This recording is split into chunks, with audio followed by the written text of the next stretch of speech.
Inteligência não é mais do que informação e conhecimento. Há momentos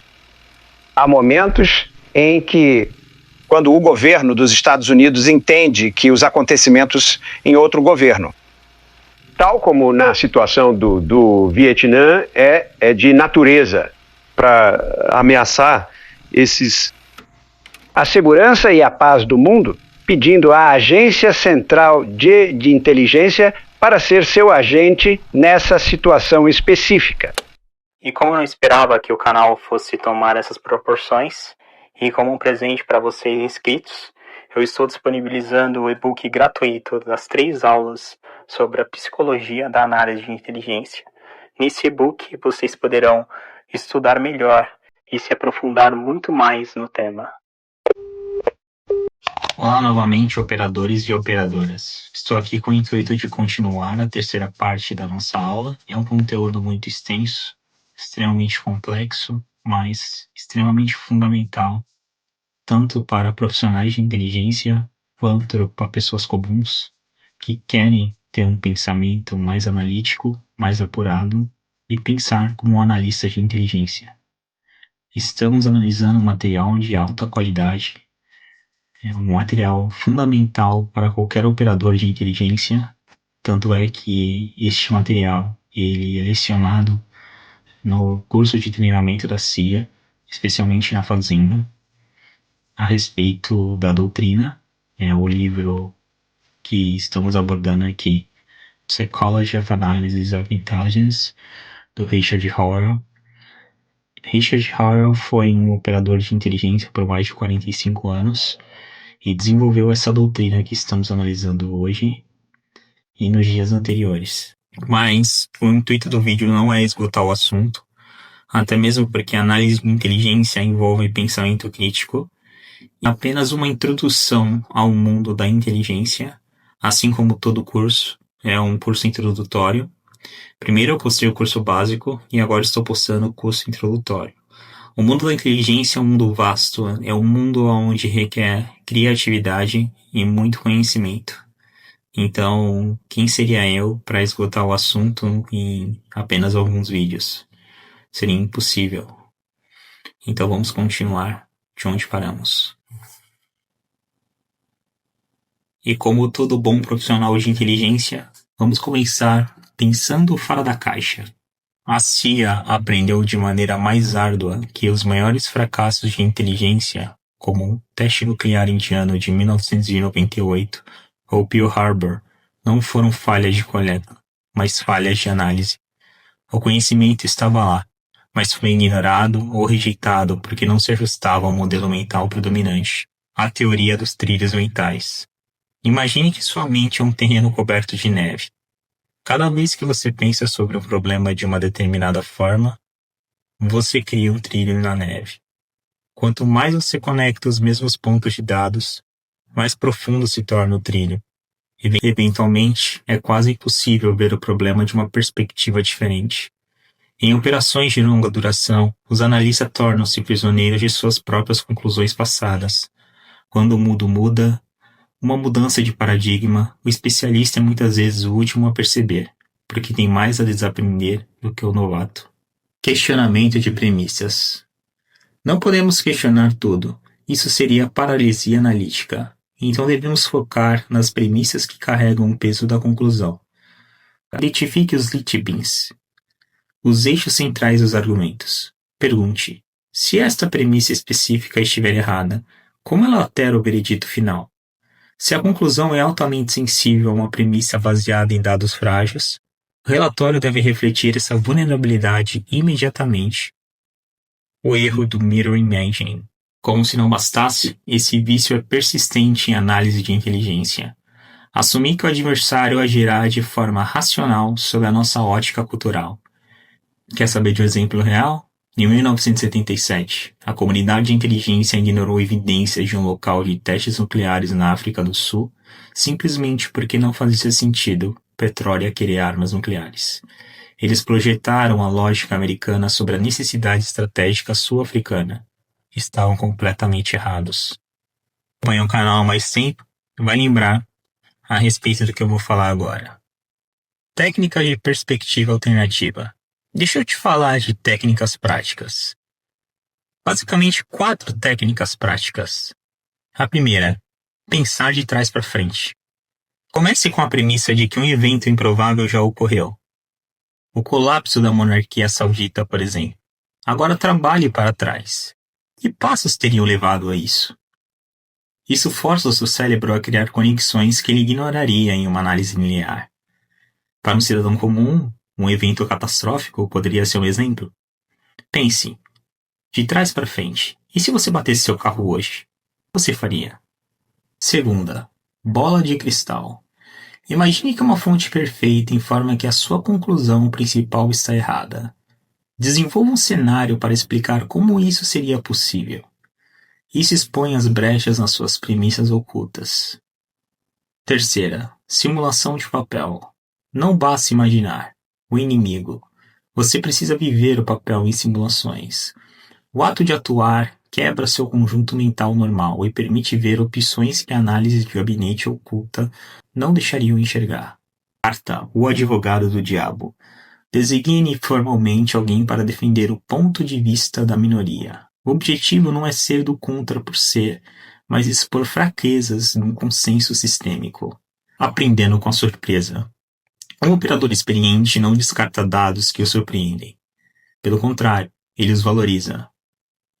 O protocolo registra eventos inesperados, por menores que sejam. Um padrão de pequenas surpresas é o primeiro sinal de que seu modelo mental está desalinhado com a realidade e precisa de calibração. Estruturando problemas analíticos.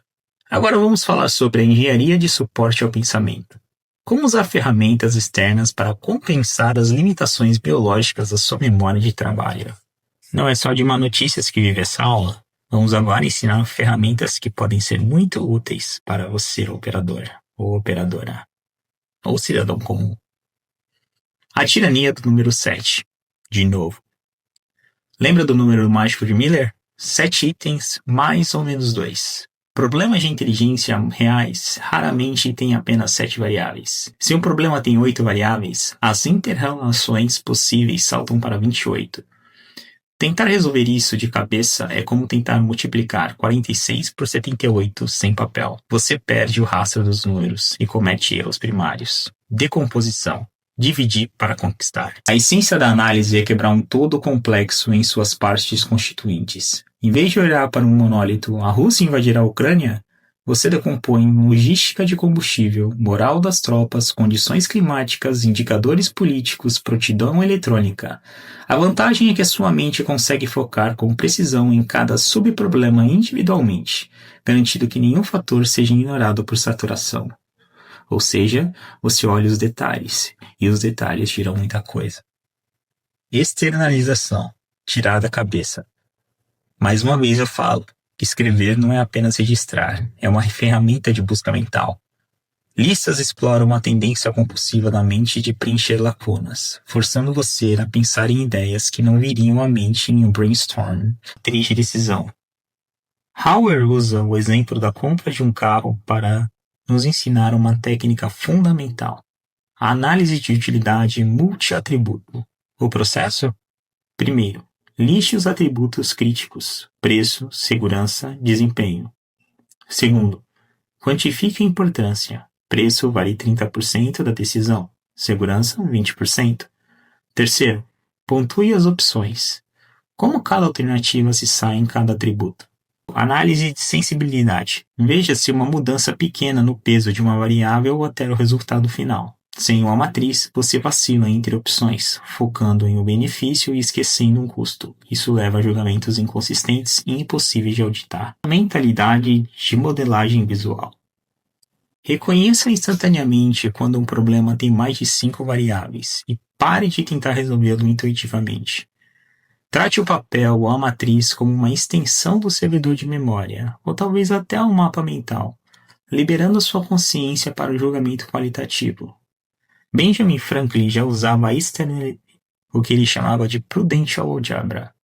O operador experiente sabe que a transparência do método é o que separa a inteligência profissional do palpite do amador. E agora preparem-se, operadores e operadoras, porque chegamos a parte mais importante de toda essa doutrina: a análise de hipóteses concorrentes, ACH. Se você dominar ACH, estará protegido contra os erros que derrubam analistas veteranos. O ACH foi desenvolvido para situações de alta incerteza, onde o custo do erro é inaceitável e a possibilidade de negação e decepção pelo adversário é real. A CIA percebeu que, em crises, analistas tendem ao satisfazer. É um procedimento de 8 etapas que exige que você identifique todas as alternativas razoáveis e as faça competir entre si, em vez de avaliá-las isoladamente. E aqui está o insight fundamental.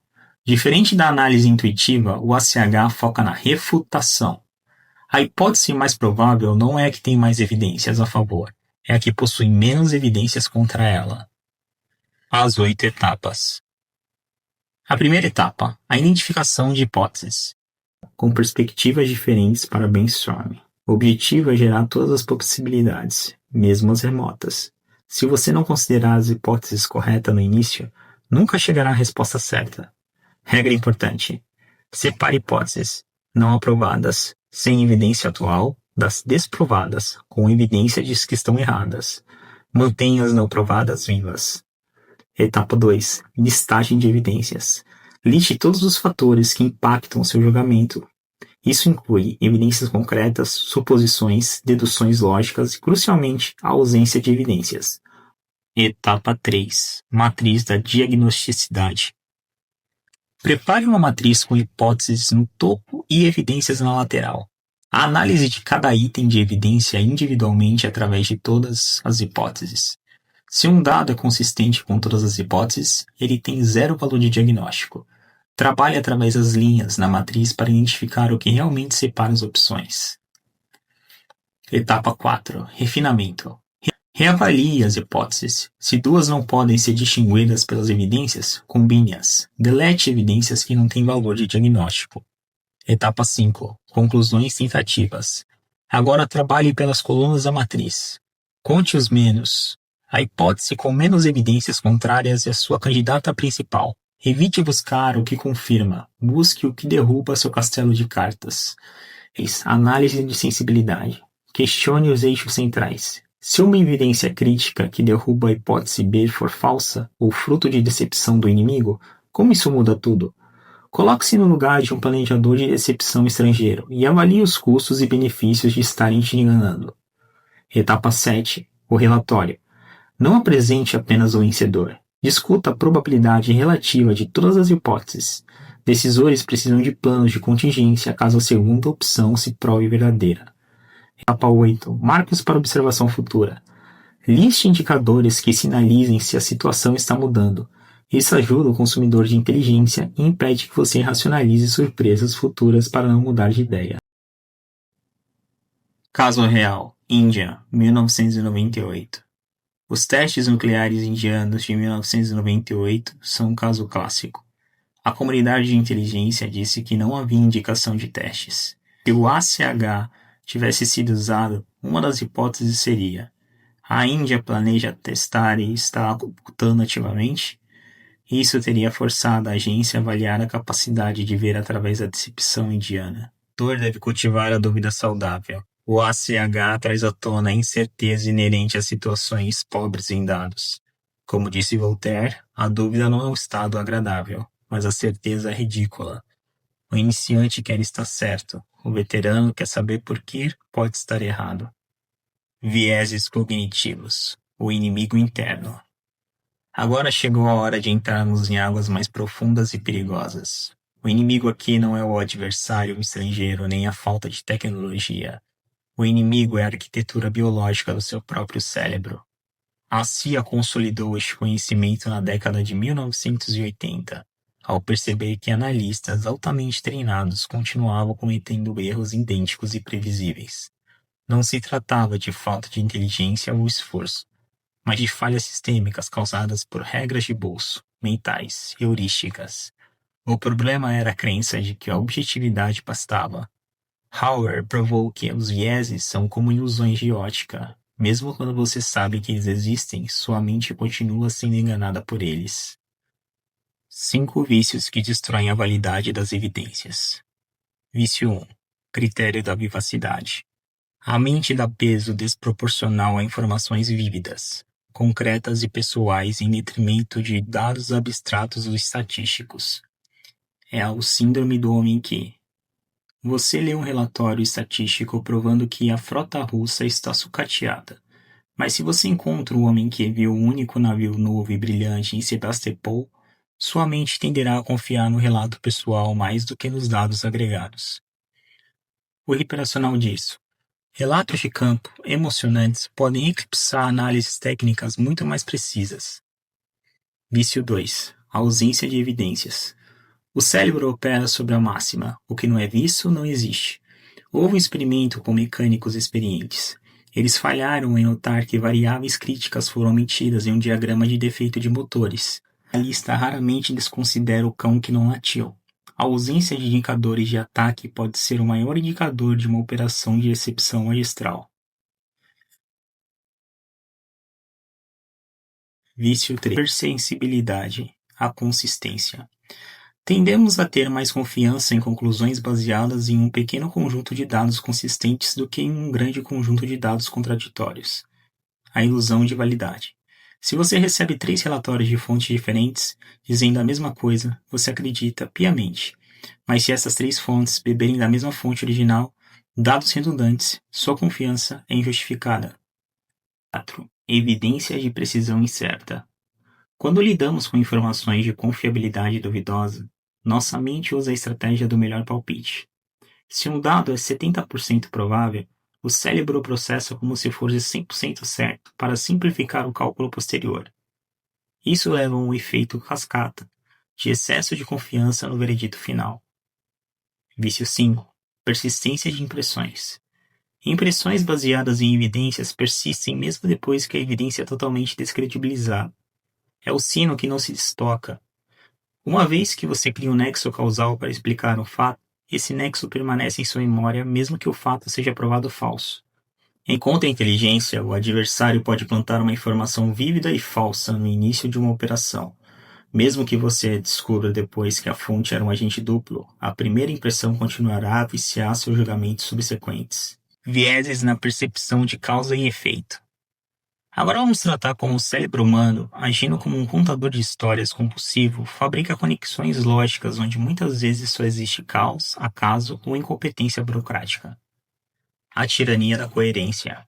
É a tendência mental de transformar fragmentos de dados em uma narrativa coerente, onde cada evento deve ter uma causa clara e intencional. O problema? O analista não vê causa e efeito, ele o infere. Se a inferência for guiada pela busca de uma história bonita, ele ignorará a realidade de um mundo desordenado e imprevisível. 4. Armadilhas casuais. A primeira armadilha, o viés da centralização.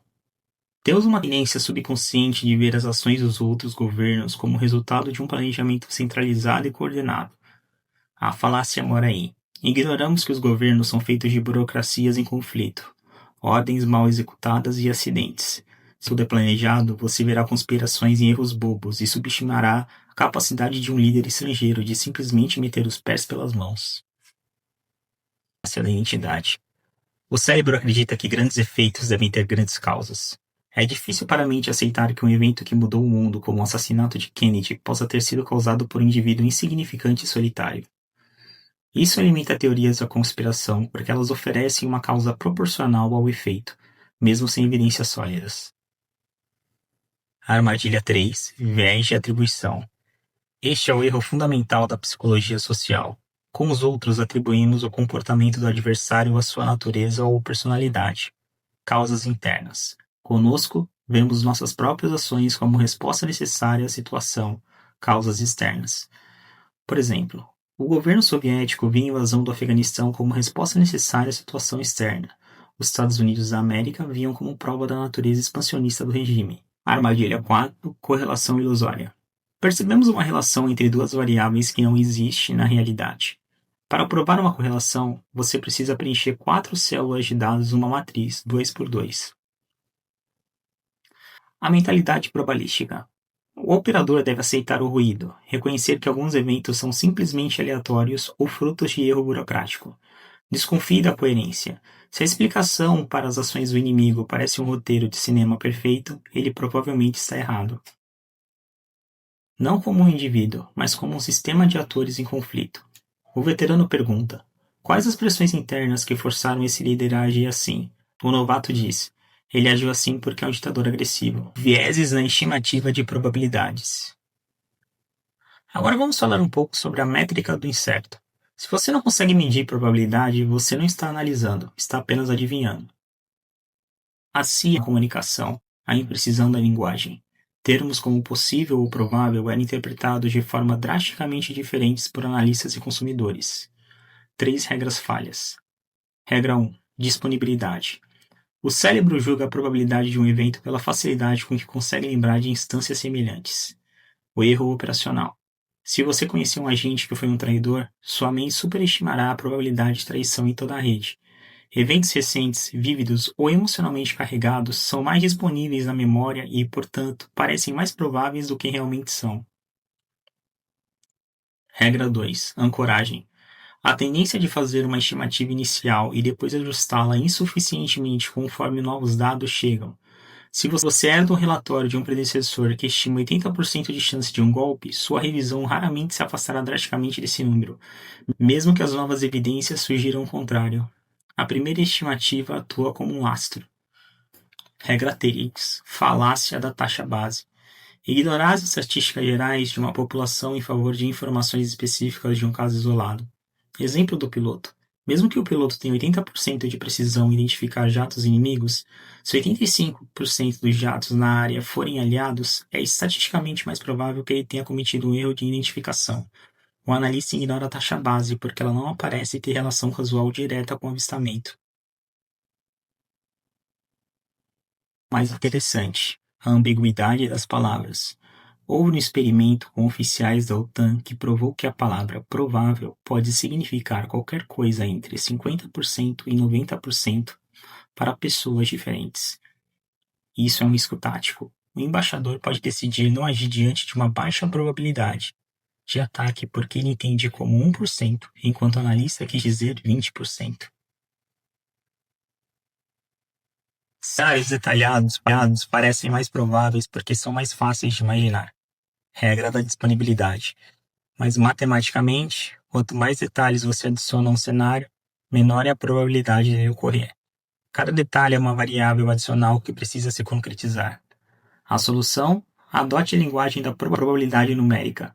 Sempre que possível, inclua uma porcentagem ou razão de chance entre parênteses após termos de incerteza. Desconfie da imaginabilidade. Só porque um plano de invasão é fácil de descrever em detalhes não significa que ele seja provável. Viés de retrospectiva. Aqui é dedicado aos fracassos de inteligência. Trata de como o conhecimento do desfecho distorce nossa percepção da história. A CIA é frequentemente alvo de investigações após fracassos de inteligência. O que aqui é a injustiça das avaliações pós-mortem. Investigadores, munidos de conhecimento do que aconteceu, tendem a acreditar que o evento era muito mais previsível do que realmente era na época. Isso cria um ambiente de punição injusta que inibe a criatividade e o risco calculado do analista. O viés de retrospectiva é a tendência de superestimar a precisão de previsões passadas e a facilidade com que um evento poderia ter sido previsto, uma vez que o desfecho já é conhecido. É como uma ilusão de ótica. Mesmo sabendo que ele existe, você não consegue deixar de ver o passado como inevitável. A reestruturação mental imediata. O sino que não se destoca, uma vez que não sabe que a Índia testou a bomba, é impossível voltar ao seu estado mental de incerteza anterior. Fatos que eram irrelevantes tornam-se sinais claros em retrospectos. Eu já sabia. Que recebem a resposta de uma questão difícil e são solicitados a dizer que teriam respondido antes, sistematicamente exageram o próprio conhecimento prévio. Resultado tático? O tomador de decisão lê seu relatório, vê que você acertou e pensa: eu já sabia disso. Ele subestima o valor de sua análise porque o relatório faz sentido e agora parece óbvio. O determinismo do inspetor. Investigadores de fracassos tendem ao determinismo. Acreditam que as circunstâncias tornavam o evento inevitável. Na tese da Guerra de Gorgas, em 1814, grupos que sabiam o resultado julgaram que esse desfecho era o dobro de vezes mais provável do que grupos que não conheciam o resultado. Como operar diante desses viés? Técnica de surpresa reversa. O avaliador deve se perguntar: se o resultado oposto tivesse ocorrido, ele teria sido previsível? Isso força a mente a reconstruir a incerteza original. Auditoria de arquivo. Nunca confie na memória de um analista sobre o que ele pensava há 6 meses. Use apenas registros escritos e datados para avaliar a performance. O que você deve reconhecer? Sua precisão passada é menor do que você lembra. Você tende a esquecer suas dúvidas e lembrar apenas os seus acertos. A empatia com a incerteza alheia é impossível. Você não consegue sentir a dúvida que o analista sentiu se você já sabe o final da história. Nunca avalie a qualidade de um relatório, apenas pelo resultado. Um processo analítico brilhante pode levar a uma previsão errada devido a variáveis aleatórias. Um processo medíocre pode acertar por sorte. Conclusão: nada pela grande doutrina de Hoyer. E o que aprendemos com todos esses vídeos? Que a análise de inteligência pode ser melhorada, mas nunca será perfeita, porque é limitada pela biologia humana. Ou seja, nós trabalhamos com estimativas, não certezas. Desligo.